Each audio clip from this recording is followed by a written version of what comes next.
As-Salamu Alaikum wa rahmatullahi wa barakatuh, everyone. MashaAllah. I am so grateful to Allah to be back with my family on this beautiful Sunday morning. I welcome you all, and I remind you of our mission to be non-judgmental, to be non-castigating, to be non-critical, but to be inviting, to speak with beautiful words and eloquent speech, to encourage people toward growth, to encourage people toward elevating in their ranks as a seeker of the divine and pursue of the alchemy of happiness. And I thank all of you who support this organization with your talents, with your love, with your prayers, and with your money. I will be speaking, inshallah, at the Islamic Center of Daytona this Friday, September the 15th at 1:35 p.m. We will have the Faith Club on Sunday, the 20th of September at 10 a.m. at the United Methodist Church in Claremont, Florida. It's actually got a new name, but it's the West End Community or something like that. Islamophobia at the Universalist Unitarian Church on September the 24th in New Smyrna Beach. Radical Welcome at the Unitarian Universalist in Ormond on October the 29th. And Miriam and I.S.L.A.M at Unitarian Universalist Church, New Smyrna Beach, December the 24th. Our house is in disarray. It looks as if someone has moved family in, but has not put away any of the boxes. As all of you know, maybe I think by now that we had a flood, and alhamdulillah, those repairs are being made, and we are so thankful that we still have a home and amazed that we can get around in. Please put it in your calendars. I know this is way in advance, but October the 1st and the 8th, you will have a Sunday morning off that you can go to brunch or something like that with someone you love, because we will be in California. Because continue to pray for the new parents in our family, for Mika's brother, Master, and his wife in their adjustment here, for Rosie's son who has cancer, for James and Julie and Maysoon and other members of the family that we may or may not know about who are trying to find good employment, allow employment. So may Allah make it easy for them and open up the doors that they never thought to be open. Continue to pray for Rizwana's mother who had knee replacement. I think Rizwana is still in New Jersey providing care for her. And so I'm not going to do a review today because we're going to enter into a new subject matter, which I hope will be exciting for you. I realize that converts and reverts really do need to understand some certain basic elements and sciences in Islam, and one of those is fiqh. So if I were to ask any one of you, how much do you know about fiqh? How long would you be able to talk? And so I'm going to give a beautiful, inshallah, case study today to help you really understand the art of fiqh and to see some other things, inshallah. So let's get started. And alhamdulillah, nahmaduhu wa nasta'inuhu wa nastaghfiruhu wa na'udhu billahi min shururi anfusina wa min sayyiati a'malina. May yahdihillahu fala mudilla lahu wa may yudlil fala hadiya lahu. Wa ashhadu an la ilaha illallah wahdahu la sharika lahu wa ashhadu anna Muhammadan abduhu rasuluh. All praise be to Allah. We seek Allah's help and forgiveness. We seek refuge with Allah from the evil in our soul and bad deeds. Whom Allah guides will never be led astray, and whoever Allah leads astray, no one can guide. I bear witness that there is no deity, there is no God but Allah Azza wa Jal, the one having no partners, and I bear witness that Muhammad sallallahu alaihi wasallam is Allah's final slave and messenger. يا أيها الذين آمنوا اتقوا الله حق تقاته ولا تموتن إلا وأنتم مسلمون. O you who have believed, fear Allah as Allah alone should be feared, and do not die except as Muslims in submission to Allah. يا أيها الناس اتقوا ربكم الذي خلقكم من نفس واحدة وخلق منها زوجها وبعث منهما رجالا كثيرا ونساء واتقوا الله الذي تساءلون به والأرحام إن الله كان عليكم رقيبا.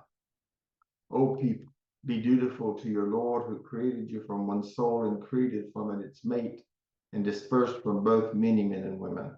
And fear Allah from whom you demand mutual rights and revere the wounds that bore you. Indeed, Allah is ever over you an observer. يا أيها الذين آمنوا اتقوا الله وقولوا قولا سديدا يصلح لكم أعمالكم ويغفر لكم ذنوبكم ومن يطع الله ورسوله فقد فاز فوزا عظيما. O you who have believed, fear Allah and speak words of appropriate justice. Allah will then amend for you your deeds and forgive you your sins. And whoever obeys Allah and Allah's messenger has certainly attained the most excellent attainment. So again, today I'm stepping outside of the alchemy of happiness to heighten our knowledge about fiqh. And we're going to call that Islamic law, or sometimes translated as Sharia, sometimes jurisprudence, a word that not many people I think would know. And a concession, we're also going to talk about a concession that Allah subhanahu wa ta'ala has given us called qasr. Qasr, and not qadr. Qadr is the fate or divine decree, one of the articles of faith. This is qasr. And this is the joining and shortening of one's obligatory prayers when traveling. So to be able to perform Qasr Salah, you need to qualify what is a Musafir. And the word Safar is traveler. And so what I'll do is take a moment here. The word Qasr, I want you to remember, refers to the practice of shortening the prayer when traveling, usually over long distances. And we're going to cover that actually next week, inshallah. It involves shortening the four components of Dhuhr, Asr, and Isha prayer to 2 rak'ah. To be able to perform Qasr Salah, you actually have to qualify as a Musafir, which is, remember, Safar means traveling or traveler. And if you remember during Ramadan, I said a Sa'i is one who is traveling in the calls of Allah. So you hear that root in there. Now, qada, the word that qada'a, that other word that I said sometimes people confuse, refers to fulfilling those duties that you missed. So qada'a prayer is a compensation for a prayer that you didn't pray on time. Okay. Then I'm going to be talking about farasa, or farsa, which is a Persian word, but you often find it being used in the fiqh about this subject. I'm going to be using an Arabic word called barid, which refers to a messenger who carries new messages. And so you'll understand what this means and how that ties into the meaning of that word. Mahram will be a word that I'll be using, which refers to a person to whom marriage is prohibited because of their close blood relationship, because of rada'a, which is breastfeeding. So for example, let's say that Claudette and Camila were together and Camila breastfed Aya, then later on, Aya would not be allowed to marry Dean if she had breastfed a certain number of times. And so these are just principles that it's important to know, and I'm trying to increase, inshallah, your Islamic vocabulary. So always remember that Allah subhanahu wa ta'ala is trying to make everything easy for us. He promises us that in the Quran, and the scholars of fiqh are actually trying to make things easy and convenient for us. And so we'll talk a little bit about that, inshallah. But let's, as we always do, look to the Quran first and see the first verse about this. Remember, the primary source when we are doing research about Islam is the Quran.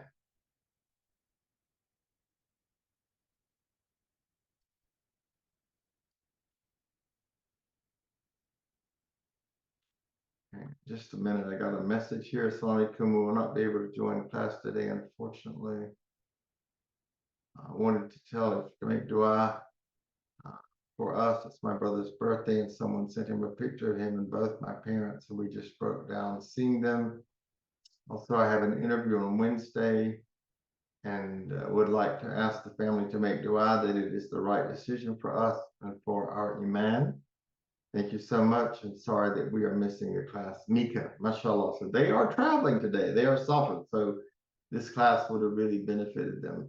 Alhamdulillah, they will hear it later. So let's look at Surah An-Nisa, chapter 4 of the Holy Quran, verse 101. And we see here, when you go forth journeying in the land. So I want you to think about, what does journeying mean? There is no blame on you if you shorten the prayer, especially if you fear that the unbelievers might cause you harm. Surely the unbelievers are your open enemies. And when you travel in the land, there is no sin on you if you shorten your prayer. Now look at this. Do you know what to do now? Do you know what a traveler is? Do you know how to shorten? Do you know which ones you can shorten? Do you know what it looks like to shorten? We don't have this in this verse. But we know that this means that while traveling and while one is in a certain distance away from their hometown, one can shorten the 4 raka'ah salah, fard, or farida, plural, prayers, which are dhuhr, asr, and isha, to 2 raka'ah. So what that would look like is I have to get up in the morning and pray my fajr as normal. When dhuhr comes in, I can pray dhuhr and asr, but I'm going to combine it and pray 2 for dhuhr and 2 for asr. We'll talk about how that's done. And then I can pray maghrib and isha together, and I can pray dhuhr and asr in either window, or maghrib and isha in either window. And so we'll get into how that came about and how we get other fatwas on this fatwa. It is a blessing of Allah subhanahu wa ta'ala for which one must ever be grateful. And Allah likes for us to take advantage of the concessions that Allah subhanahu wa ta'ala has given to us. So once Umar ibn al-Khattab, radiallahu anh, was asked about this favor from Allah. And he said that the Prophet sallallahu alaihi wasallam told him, this is a raqsa, and I hope I'm saying that word correctly. If I'm not, and anyone here knows the correct pronunciation, I was trying to find it in Arabic, let me know.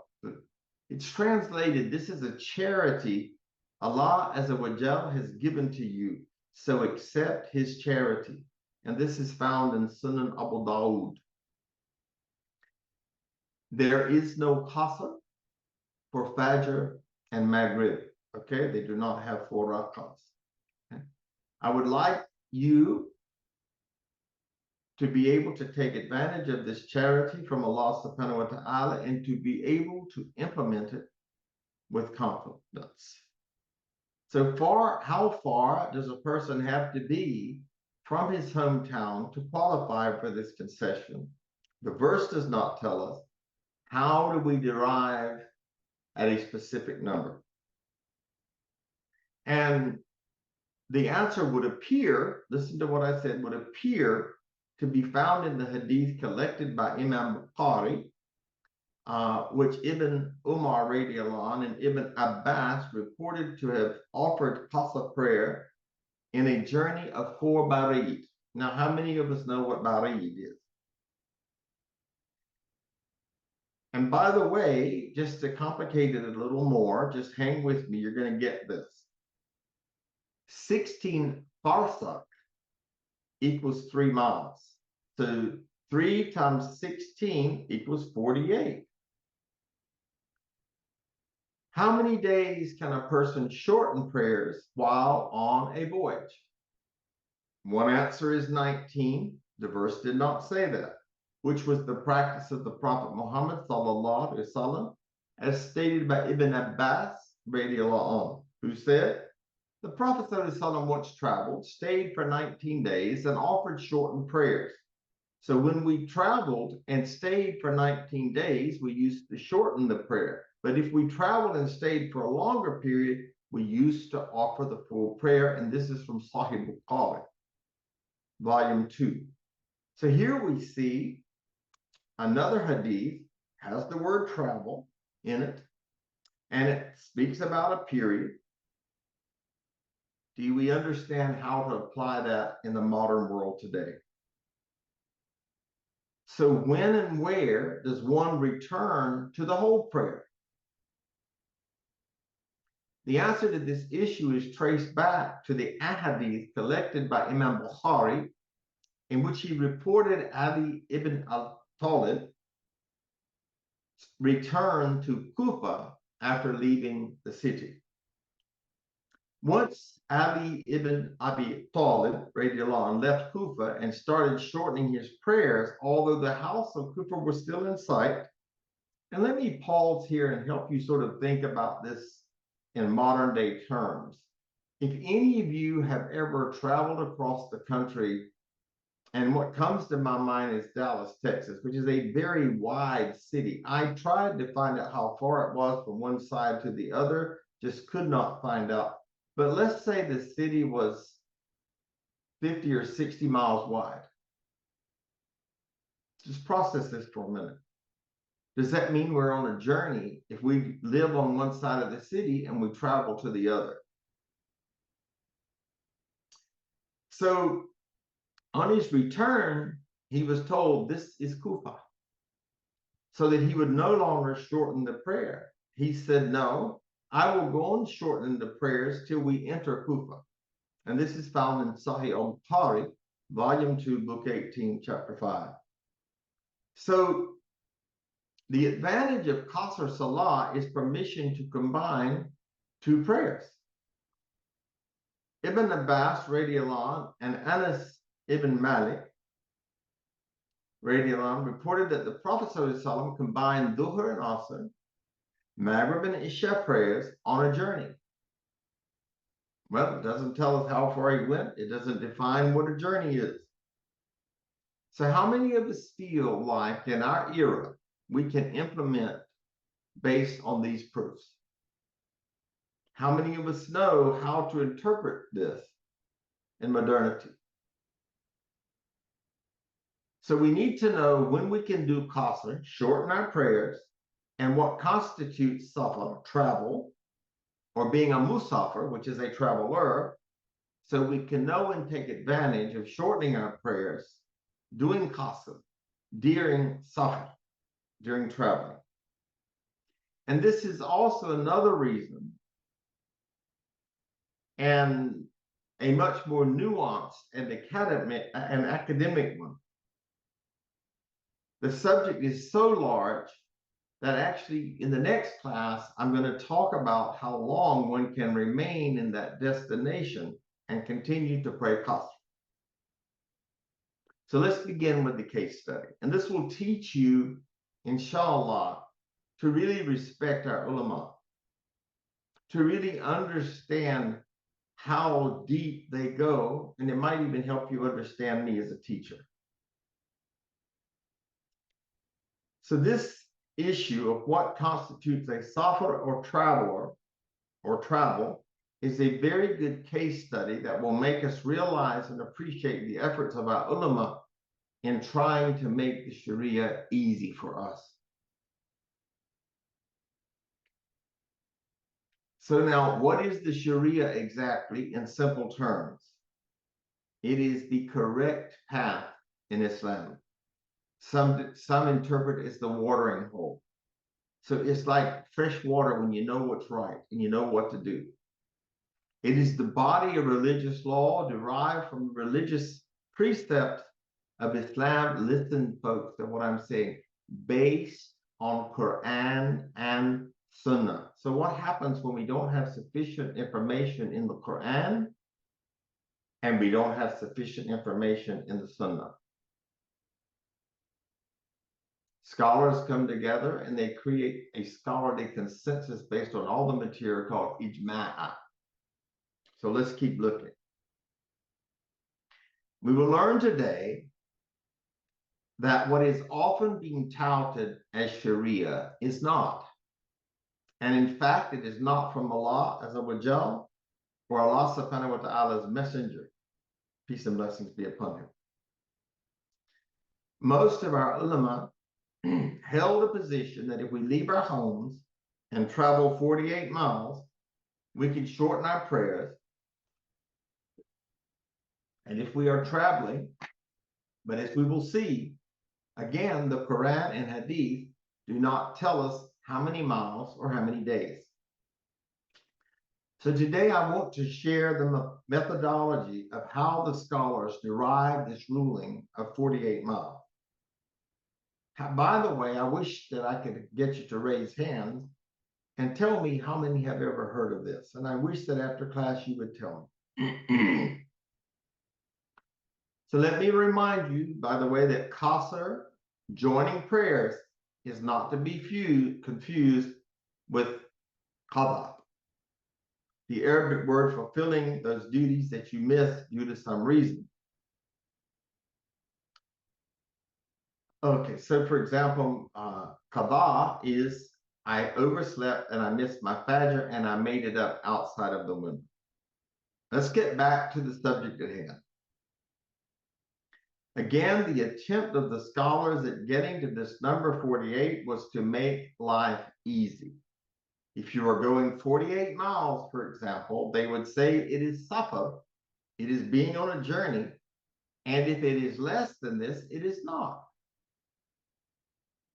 Now think about it. We're talking about a nomadic society with no signs on the roads, no cars, on camel or foot, perhaps maybe donkeys, horses.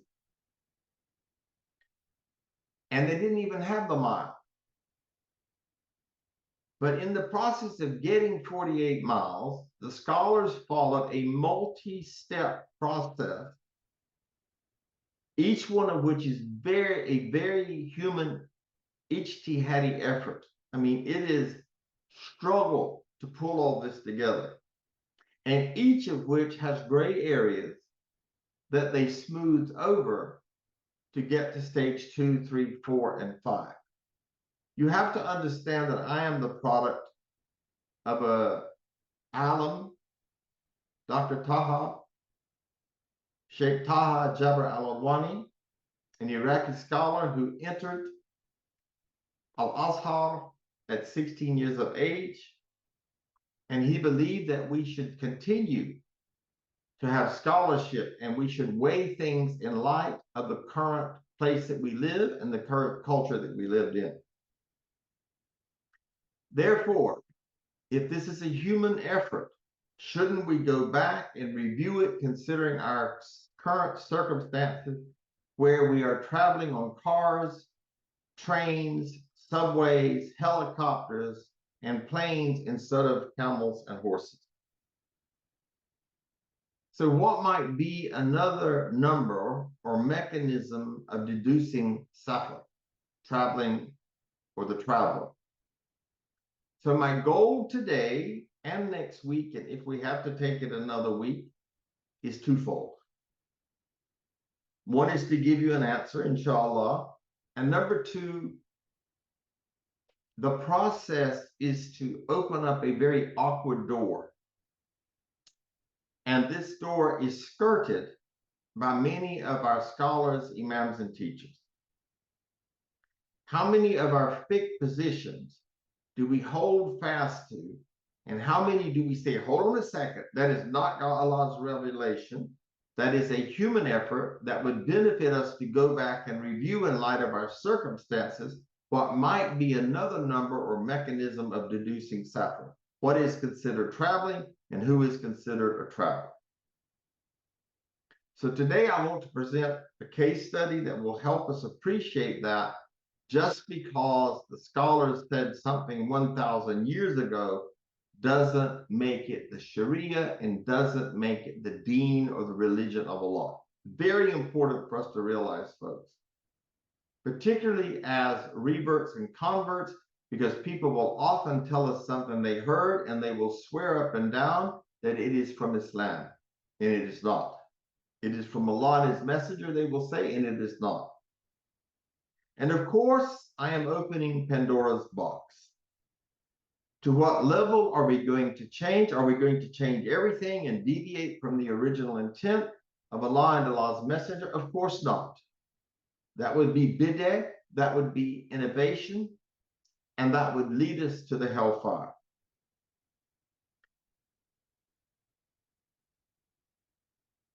We have to understand that many who are practicing and passionate about their understanding, right or wrong, and someone comes along and says, I don't think what you think is applicable to our time, they're going to react. And I've been having people react to me for 38 years. Are you going to change everything? And then they say, oh, I have a new religion. And the haram is going to be halal.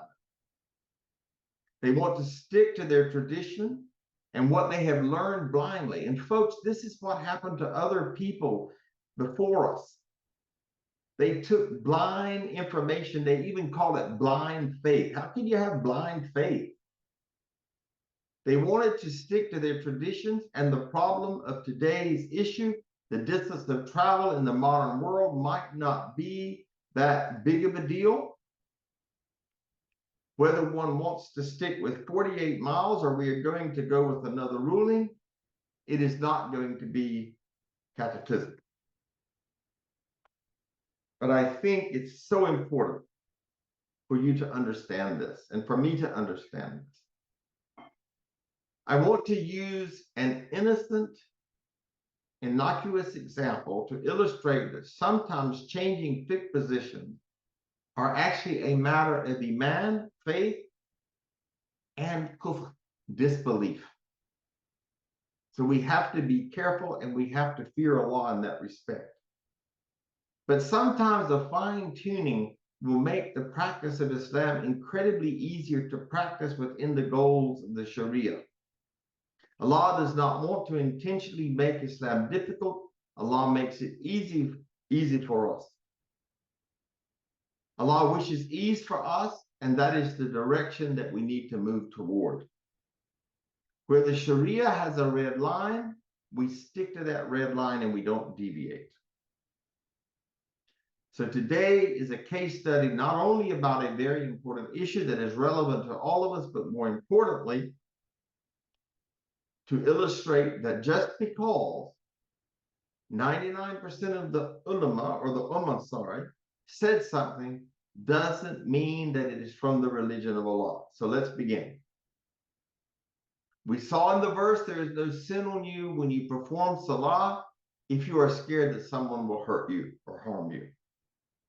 So the verse seems to suggest that qasr, joining prayers when you're traveling, is only performed if you are scared of an enemy attacking. However, by unanimous consensus of all the scholars, being afraid is not a condition. And again, remember, this is a charity, a sadaqah that Allah subhanahu wa ta'ala has given us, and we are commanded in the hadith to accept it. Anytime you are traveling, according to them, 48 miles, you can perform qasr for travel. All the scholars agreed on this issue. There is no doubt on this issue. It means that 4 rak'ah prayers, Dhuhr, Asr, and Isha, become 2. You do not have to be under a threat of attack. All the scholars say that. That's just one situation. What constitutes a safar and how long you can remain in safar once you have come to a temporary destination. In the safar itself, you can spend months. If you were going from Morocco to Mecca, it would take 3 months in those days. So people would literally be traveling for 3 months to get where they're going. One was constantly in safar, traveling, as they were walking on foot or riding on camel. It is no problem. But once you get to Mecca, for how long can you remain in Mecca before you have to return to praying 4 rak'ah for Dhuhr, Asr, and Isha? That is the second controversy, which we are not going to discuss today. We're going to discuss that next week, inshallah. Today, we will study the distance, and next week, inshallah, we are going to come back and discuss how long we can remain in Safa and other issues pertaining to that. So today's class is about when someone becomes a Musafir, a traveler. The vast majority of scholars, all four madhabs, school of Islamic thought, Sunni school of Islamic thought, followed a methodology to get to this position, to get to a specific answer on this question. And inshallah, I will go over their methodology briefly and give you an exact number from their methodology. But I want to point out that in reality, this topic has been the subject of many Islamic PhD dissertations in the modern world. I mean that more than one scholar has spent 4 or 5 years of their life compiling every single thing ever written about this subject and what they said, why, and how. And by the way, this is why I always tell converts, do not get caught up in fiqh. Just don't worry about the fiqh right now. And I heard Imam Zaid Shakir and Sheikh Hamza Yusuf say the same thing. There are over 20 opinions narrated from classical fiqh, but one dominates. Allah says in the Quran, and the Prophet says that if you are traveling, you can shorten your prayers, you can perform qasr. The problem or issue is that the Quran and Sunnah does not define when you are a traveler. The Quran nor a hadith have a revelation or narration specifying when a person becomes a musafir, a traveler. Therefore, the scholars of fiqh try to get a number and they follow certain methodologies.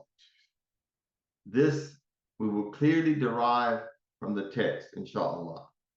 This is the place where we learn the methodology of fatwa, the legal rulings on a point in Islamic law or Sharia given by a qualified faqih. And a faqih is an Islamic jurist, a person that specializes in fiqh, Islamic law.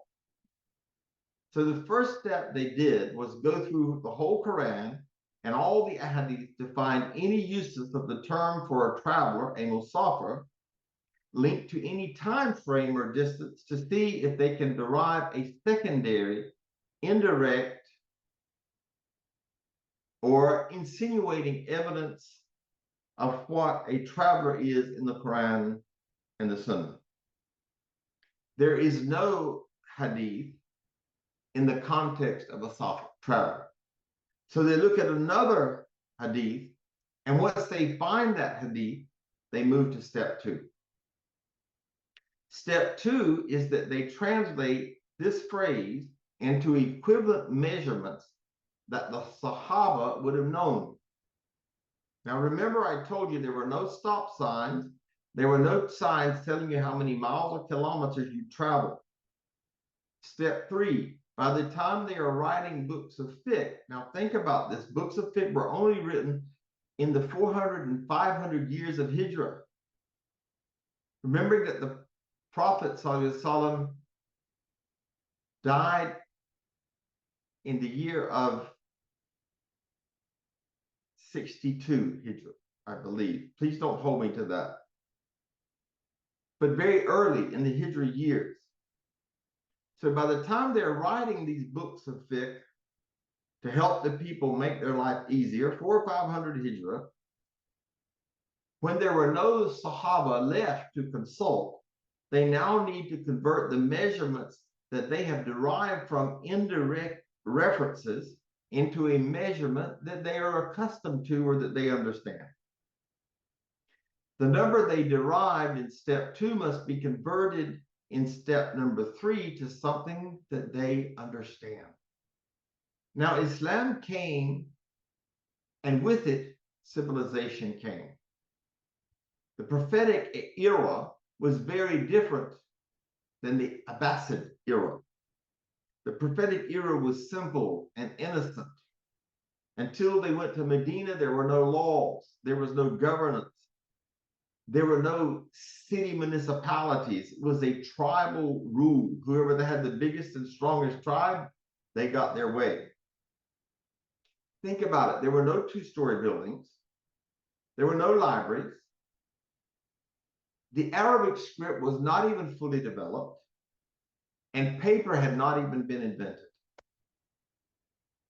By the time the fuqaha, the Islamic jurists, began writing, they now have paper and volumes that had been written, and even codification or codification was being done. This generation of Islamic jurists, fuqaha, had to convert units of measurement used by pre-Islamic nomadic Bedouins, desert dwellers, to the unified system or units of measurement civilization was using in the 5th, 6th, and 7th century. Modern scholars came along and they examined these books written in the 5th, 6th, and 7th century, and they converted medieval units to contemporary units. So we have 4 stages filled with loads of ambiguities, assumptions, vague references, and a whole spectrum of opinions I've shared with you. One simple example is where we get this 48-mile interpretation. Even within a specific madhab, putting these 4 steps together, one will get different outputs. I actually Googled, I put in Hanafi distance of travel. I got pages. One article said Hanafi Fiqh travel distance 48 or 54.3. Now I want you to think a minute. I'm in the desert with a camel, no signs, and I got to figure out 54.3 miles. Is that easy? Is that convenient? Does that sound like Allah is making it easy for you? If you look for 2 minutes on this search, you will find 48, 51, and 64 miles as reputable English modern-day Hanafi scholars have interpreted it to be on their website. Why did I use Hanafi? Because the majority of people are Hanafi. My teacher was actually Shafi'i. Why and how can we have 3 months and one madhab's Islamic law, Fiqh, Sunni school of Islamic law? 3 numbers, I'm sorry, I meant to say. The first thing after the Quran, the primary source, is to scour the entire ahadith and search for the word travel, and they found 3 or 4 ahadith. Each one had a different number. What did they find? They found a narration in Bukhari and Muslim, narrated by Abu Hurairah, radiallahu anhu, one of the companions of the Prophet, sallallahu alaihi wasallam, and according to Sunni Islam, the most prolific narrator of ahadith and others. The Prophet ﷺ said it is not allowed. Listen to what they found. Listen to the context, my beloved brothers and sisters. The Prophet said it is not allowed for a woman to travel the distance of more than 3 days without a mahram, a person with whom marriage is prohibited because of their close blood relationship, because of rida'a, breastfeeding, or because of being related by marriage. Now, immediately, I think this raises a red flag, because the context here is not really about shortening prayers and the Musafir, is it? It's about women traveling and safety. So it says that a Muslim girl is prohibited from marrying her father, grandfather, or male ancestors, her son, grandson, and other male dependent, her brother, her uncle, great uncle, or uncle from a previous generation, or the son, grandson, or other descendants from her siblings. And vice versa is true for a Muslim male. You just change it from her to him. Is this hadith about Qasr? Yes or no? This has nothing to do with Qasr. What does it have to do with? It has to do with mahram and the protection of women when they were traveling 1,400 years ago, when there were no police, when there was no TSA.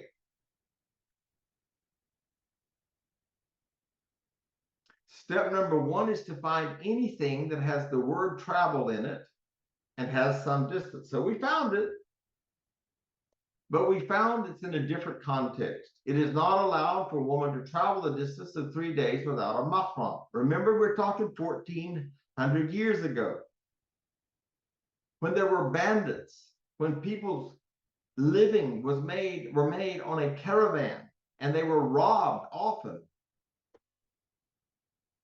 The Hanafi scholars jumped on this and said the distance of Safar travel is a 3-day journey. Now, it is not my intention to criticize the scholars. I would be afraid to do this, but we are supposed to be free thinkers, and we need to examine this in light of our modern day. From this reference, we now have Qasr issue. Imam Bukhari has a chapter where he says, those who say the distance of a safar is 3 days, quote this hadith. Those who say it is 2 days, quote another hadith. And those who say it is 1 day, use this hadith. All three are from Sahih Bukhari. All three of these ahadith are fully authentic. But are they the same subject matter? The scholars are searching responsibly with vigilance, hypervigilance, to find every single proof and reference to travel. So we would say here, in terms of the methodology of fiqh, that stage one has been satisfied. Now stage two, what does 1 day, 2 day, 3 days actually mean? Often we say, I spent the whole day at work. But does that mean we spent 24 hours at work? Does it mean, according to the lunar calendar, since the day is from Fajr to Maghrib? Or does it mean 9 to 5? Or does it mean part of that time? Now we have, or we must convert this quantity to a quantity that the Sahaba would have understood. The Sahaba's language was Arabic. Where was Bukhari born? He was born in Bukhara, Uzbekistan. Now the scholars must translate Uzbek to Arabic. How much would the Sahaba have traveled, or what is the distance the Sahaba would have understood as 1, 2, or 3 days? They didn't have Seiko watches or Gucci watches. We also have to factor in, again, the lunar calendar. Now, interestingly enough, folks, the unit of measurement of pre-Islamic Arabia was something called barid. Listen to this, folks, which was the average distance that a horse and rider could travel before they would have to take a break or rest. All right, so I read that and say, well, does that mean just give him some water? Or does that break or rest mean spend the night?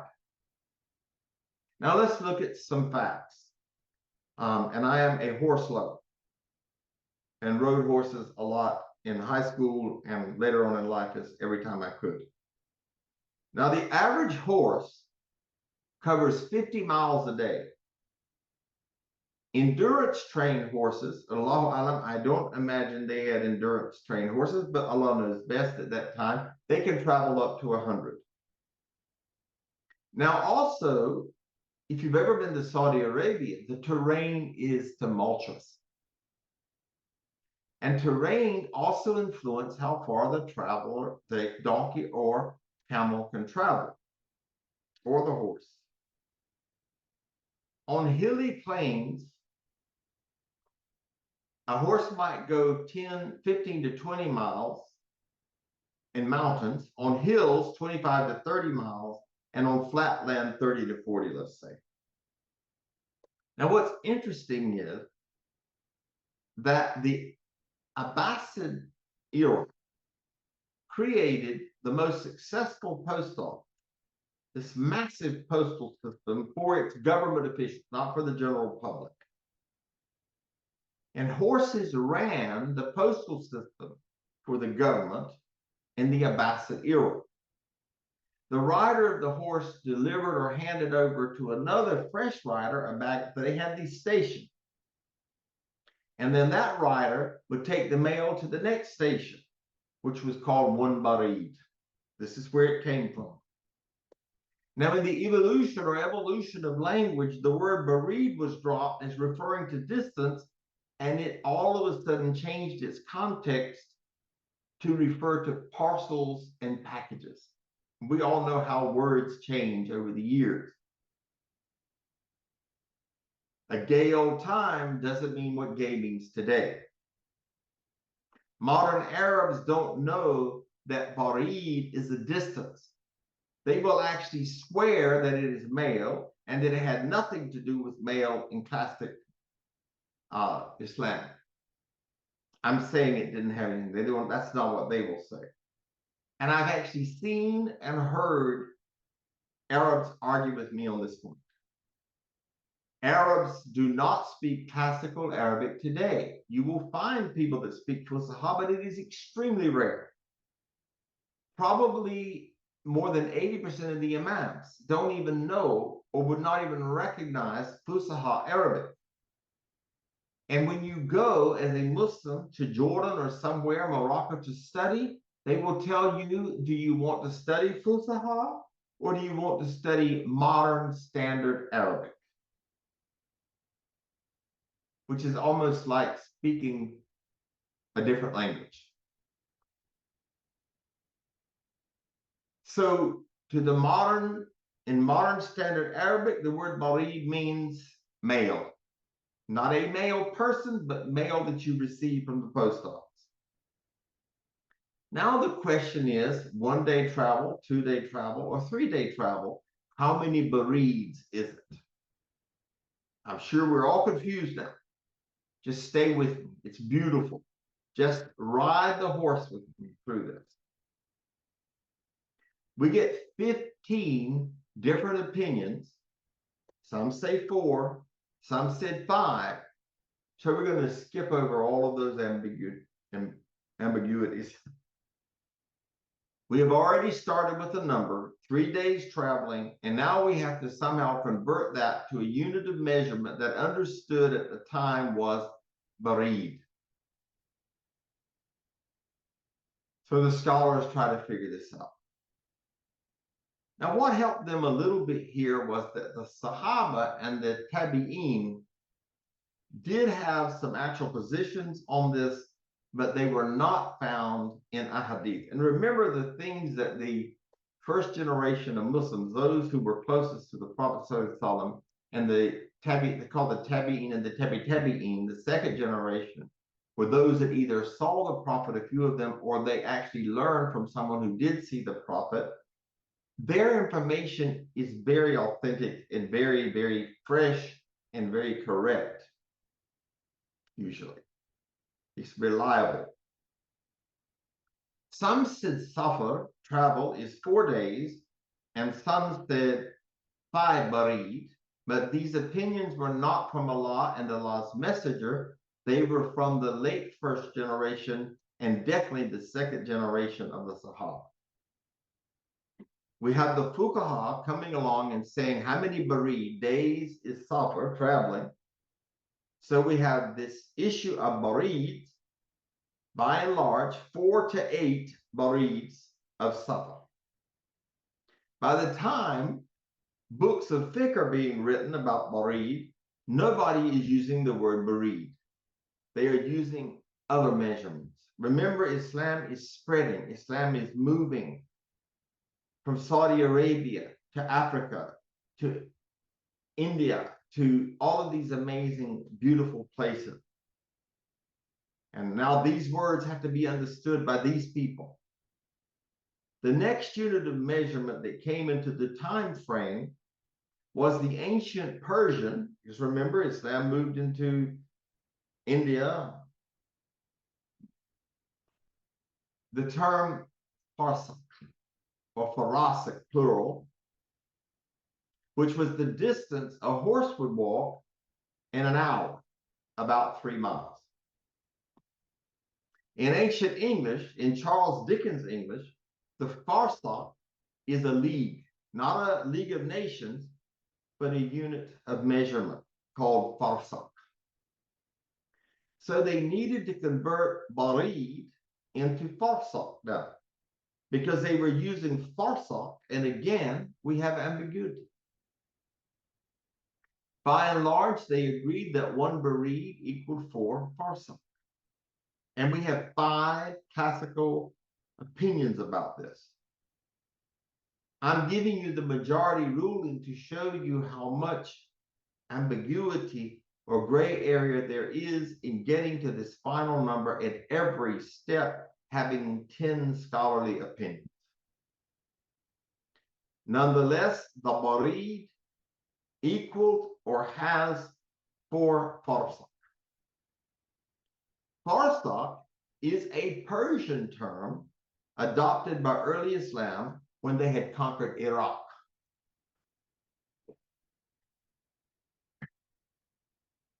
Now scholars are using another word.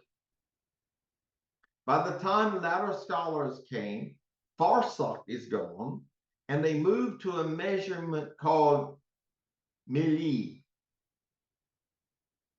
which plus minus, well, I'm just going to say the term milli.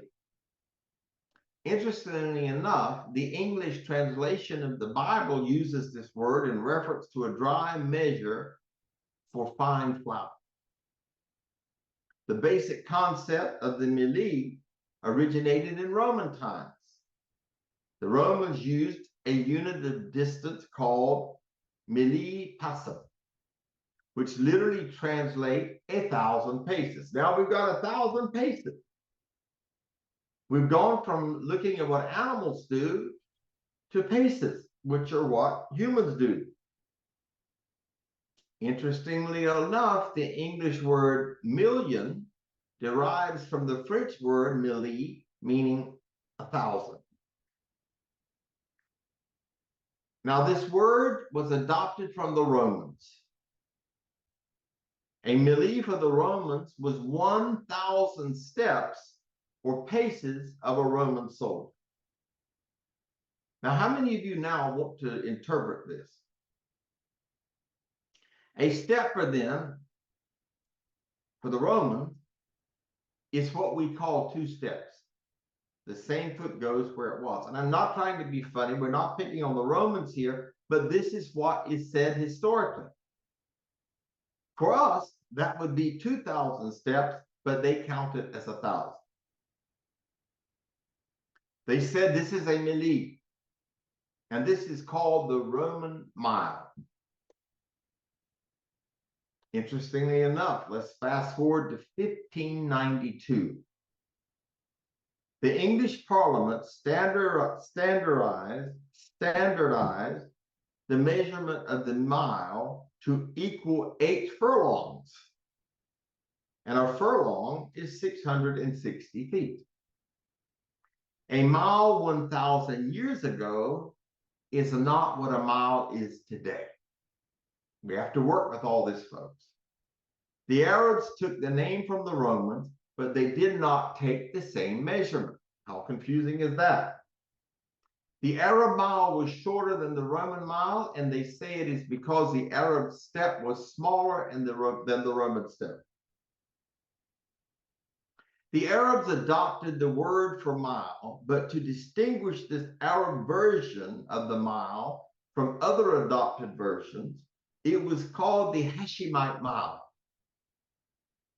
Its precise length is disputed, laying between 1,800 meters, 5,900 feet, to 2,000 meters, which is 6,600 feet.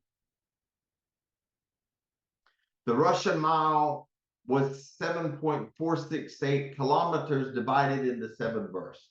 The Danish mile was 24,000 Rhineland feet. The Rhineland foot is 0.314 meters, 1.3 feet.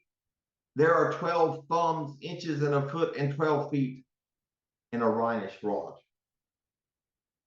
The German mile was 24,000 German feet. I found 17 different definitions or kind of miles with different measurements. And there is also the nautical mile, which is a different mile than the land mile.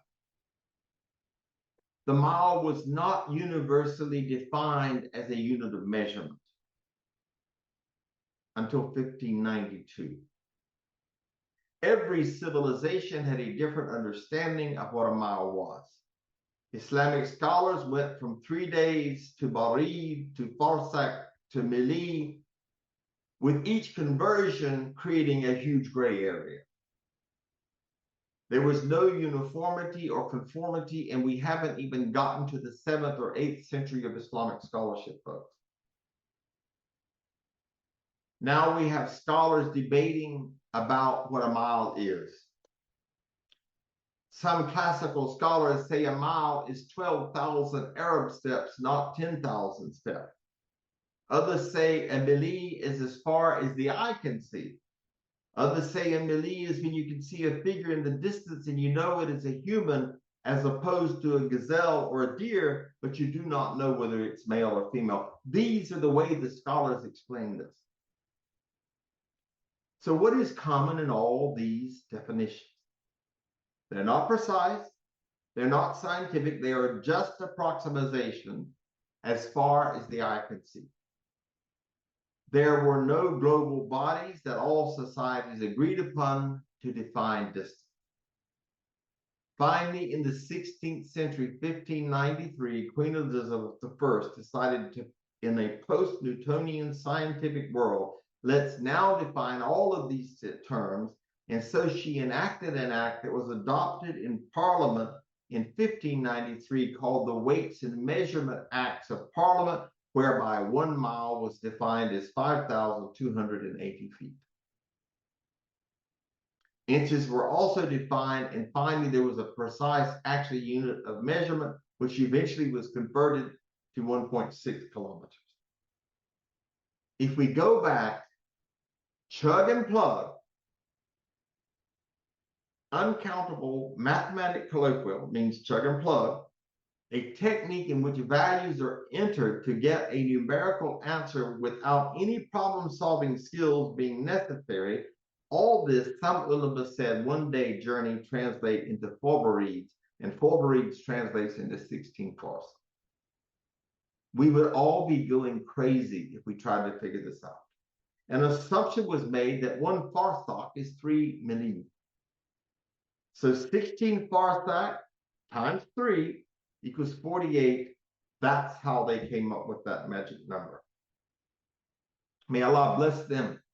May Allah make their graves spacious and wide for trying to make our lives easy. How many of us would have given up? So we get to this ruling with 3 different conversions based upon ambiguous ahadith that have absolutely nothing to do with Qasr, but have to do with women traveling. This is where we get the magical 48 miles, which transfers to 78 kilometers. And this became the standard position of many of the madhabs. And this is the fatwa that is given to this day. I do not intend to cause doubt, kufr, disbelief, or to weaken your iman, but this is a conundrum modern Muslims face when we are examining issues of fiqh. Under the guidance of our great ulama, we do the best that we can. Does anyone believe that when we drive our cars in cities that are wide as 48 miles, that transforms us from a maqim, which is a resident, to a musafir, a traveler?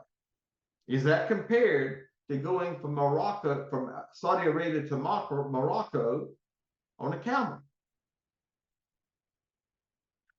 How much of the information we have learned about measurements comes from Allah and His Messenger?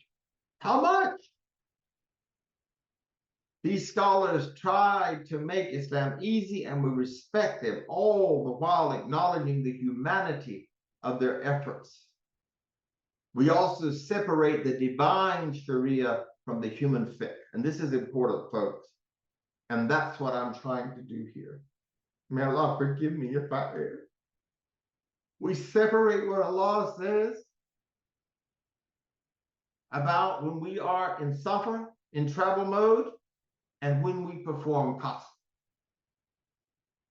As much as we love and respect our ulama and what they have derived from their scholarly contemplation, all four madhabs have a number and they are different based on which steps and conversions that scholar factored. But the overall process is the same as the 4 steps mentioned earlier. All the madhabs have worked hard, but there is not unanimous consensus. If there were, that would be another issue, because unanimous consensus is evidence, it is proof, it is dalil, and we can take it.